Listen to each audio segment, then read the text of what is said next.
Twongeye kubashimira inshuti bakunzi ba Bright TV Rwanda. Uyu ni umwanya wamenyereye ko tubagezaho inkuru zacu z'urukundo. Muzi ko twari twatangiye inkuru y'urukundo, ibyago bya Romeo na Juliet. Ubwo duheruka mu gice cya mbere duherukana Capulet amaze kuganira n'uwo ashaka gushyingira umukobwa we Juliet, arangije atajya kuryama. Bari bemeranyijwe yuko Juliet ari uzafata umwanzuro mu kiganiro bazagirana mu kirori cyari kigiye kuba mu rugo muri iryo joro. Yarangiza abyemera, arangije akabaha umugisha. Ese byakurikiye iki? Byagenze gute? Ntucikwe n'inkuru. Iki cya kabiri cyaho tugiye gutangira urukundo ku mboni ya mbere. Dutangiranye n'umugore wa Capulet. Umugore wa Capulet ahamagariye Amira ati muganga uri hehe? Ati umukobwa wanjye ari hehe? Muganga ati Juliet uri he? Azamuka hejuru. Juliet yari ahagaze hejuru kuri esikariye, afite imisatsi myiza cyane y'umukara miremire. Yari mwiza koko. Umugore wa Capulet ati Juliet umaze gukura bihagije ko warongorwa, none mbwira urumva washyingirwa ute? Juliet atekereje ku kibazo kitari cyoroshye na gato yarabajijwe. Ntiyashakaga gusuzugura nyina. Yatekereje atuje yitonze ku magambo agiye kuvuga asubiza nyina. Juliet mu kinyabupfura cyinshi ati nahoze ndota kuva kera ko nzarongorwa kandi nashyingirwa, ariko none ndacyari muto kuba narongorwa. Madamu Capulet yahise amenya ko bitoroshye, ahita avuga yihuse ati ndabivuga neza uko biri. Paris umutima ukomeye ashaka kukurongora. Ubwo atekereza iki Juliet? Araza ko ari muri iki kirori iri joro. Urasaba kujya ubanza umureba neza mbere yo kugira icyo umusubiza. Juliet ati yego ndabikora rwose mama. Umugore wa Capulet ntiyari yakabashije guhita amenya niba umukobwa we Juliet yishimye ku byo yari amubwiye. Yibazaga niba koko aza gukunda Paris. Tugaruke kuri Romeo na Benvolio ndetse n'inshuti yabo Mercutio.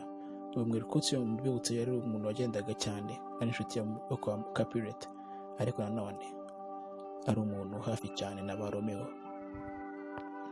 Mbibutse ko rero bahaye gahunda yuko ari buze kubageza mu kirori cyo kwa Capulet cyari cyabaye iryo joro.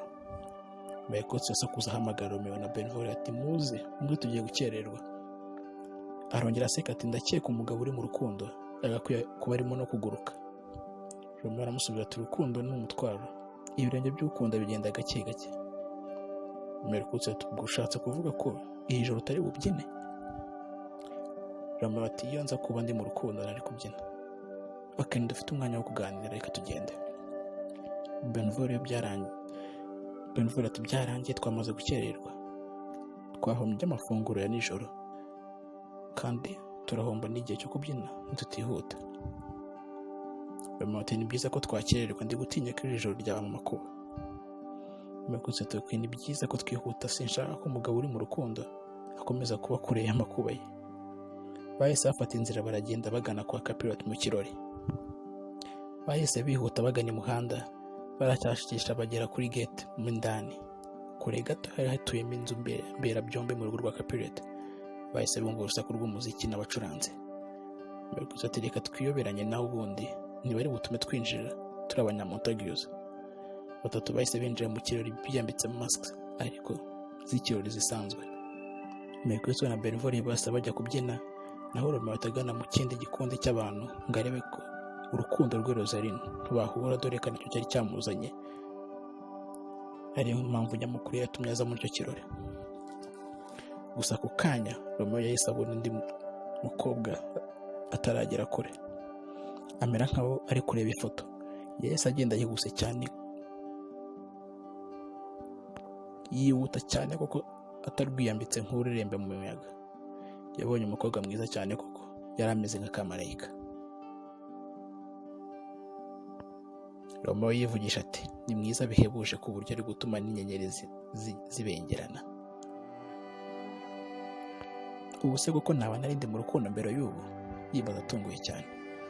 Romeo ati hoya, avuga cyane n'abantu bimutunguye. Sinigeze mbona ubwiza mbere y'iri joro. Yahise akura mu mask. Aho Paris yari ari kumwe na Juliet babyina, ahita arekeraho kubyina. Paris ati bigenze bite se Juliet kurikiye kubyina? Juliet ati ikintu mu maso yanjye.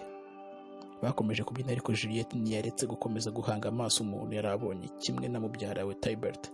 Umwishywa wa Capulet yarabibonye kuko ko Juliet ari ikintu abonye. Umuntu udasanzwe ahita amenya ko ari uwo muri Montague. Ahita avuga arakaye cyane ati, mbibutse ko uyu Capulet ntiyifuzaga na gato ko bakomeza gukimbirana nubwo banganaga n'umuryango wa Montague, ariko ntiyifuzaga ibibazo na gatoya. Tybert Uncle atunga urutoki umusore muto yari Romeo ati, reba n'umunyamontague. Asakuza cyane ati, ni Romeo Montague. Capulet ati, tuza agenda gake mwishywa wanjye, mureke wenyine, bisa nkaho ari umuntu mwiza, nturamutekerezaho na gato. Tybert ati, byarenze.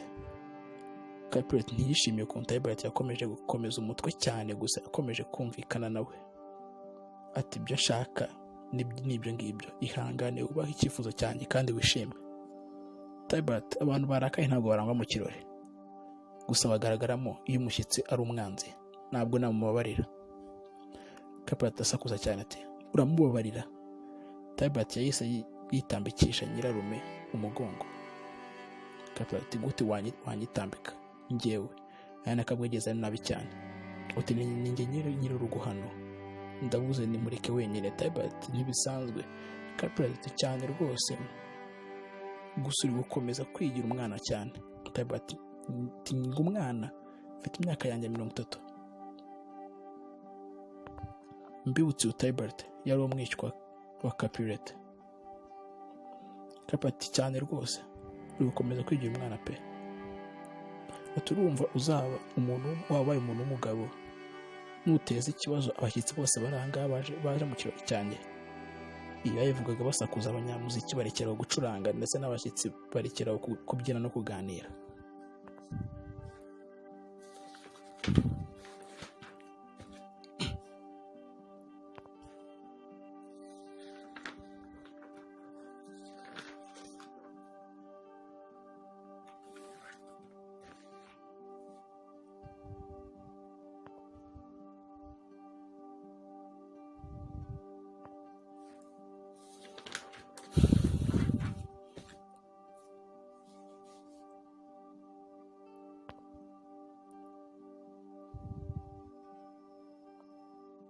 Yahise yegerayo ariko agihanze amaso Romeo.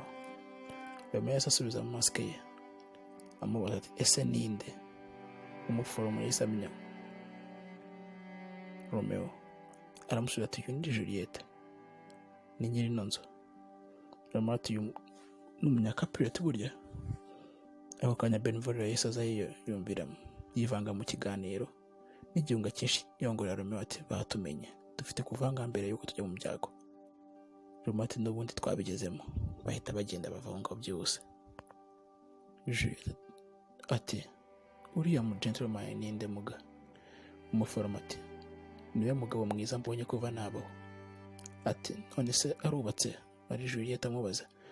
Umuforomo ati, hoya, gusa bisa nkabyo. Juliet, tugize ngo iki? Umuforomo ati, izina rye ni Romeo Montague, umuhungu umwe rukumbi w'umwanzi wawe. Juliet ati, yego nibyo koko ni umunyamontague. Juliet ntiyigeze avuga byinshi, aho gusa atekereje cyane kuri Romeo. Yumvaga neza ari isi ye yahindutse. Ntiyari kubasha gukomeza gutura mu isi ya kera, isi itarimo Romeo. Bisa nkaho Juliet nawe yahise akunda cyane bihambaye Romeo. Yari mu rugo rw'umwanzi wabo, ariko ibyo byamukomeje kugira ibyiyumviro, ntiyigeze abyitaho ko byamukomereje, ahubwo birushijeho uko yiyumvaga. Yahise amenya ko isi itari mu rukundo rwe, yagombaga guhinduka. Ahita agira ati, byari byoroshye urukundo rwanjye, rumwe rukumbi rwaziye mu rwango rwanjye. Ubwo yari ashatse kuvuga ko yakunze umuntu waturukaga mu muryango w'umwanzi ukomeye cyane. Umuforomo ati, he, ni ibiki? Uravuga ngo urukundo? Ati, umukobwa wanjye disi ari mu rukundo. Hahise haza uhamagara ati, Juliet. Byashobokaga ko yaba ari Paris cyangwa se, gusa Juliet ntiyabyitayeho na gato, yumvaga ko batanahura. Yahise agira ati, muganga babwire ko nagiye kuryama. Igice cya kabiri cy'inkuru y'urukundo ibyago bya Romeo na Juliet cyitwaga urukundo ku mboni ya mbere. Byasaga nkaho Juliet na Romeo buri wese yakunze akimubona. Niba barakomeje urukundo koko, Capulet yaba yarabyakiriye gute nyuma y'inkuru y'umutungo y'urukundo y'umukobwa we yakunze Romeo kandi yari yiteguye kumushyingira Paris? Ese niba Romeo na Juliet barakomeje urukundo koko rwagenze gute mu rwangano rw'imiryango baturukamo? Ntuzacikwe n'icyo cy'ubutaha cyiswe gushyingirwa mu ibanga. Ese ni Paris na Juliet bashyingiwe mu ibanga? Ese ni Romeo na Juliet bashyingiwe mu ibanga? Dukomeje kubashimira cyane ko mudukurikira. Turabasaba gusiga umutima muri hasi muri comment box mutwungura ibitekerezo. Ndashima cyane Director Mascot na Editor Robert muri Star Technology bagize uruhare rukomeye cyane ngo inkuru ibagereho neza. Ngiye bagezagaho nitwa Legotia. Ndabashimiye cyane nawe utaha mugira amahoro.